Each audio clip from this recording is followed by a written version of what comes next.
कोरड्याची भाजी बनवतो, ते पण लसण आणि प्याज न टाकता। केतलीमध्ये तेल गरम झालेलं आहे, कढईमध्ये जिरा सोडा झाल्यावर हळदी, उधरू नये म्हणून कोरडा,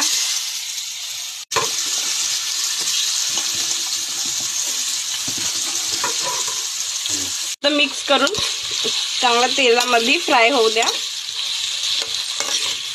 झाकून ठेवू, इसको ढक के ऐसे म्हणजे झाकून से नाही पकवून द्या।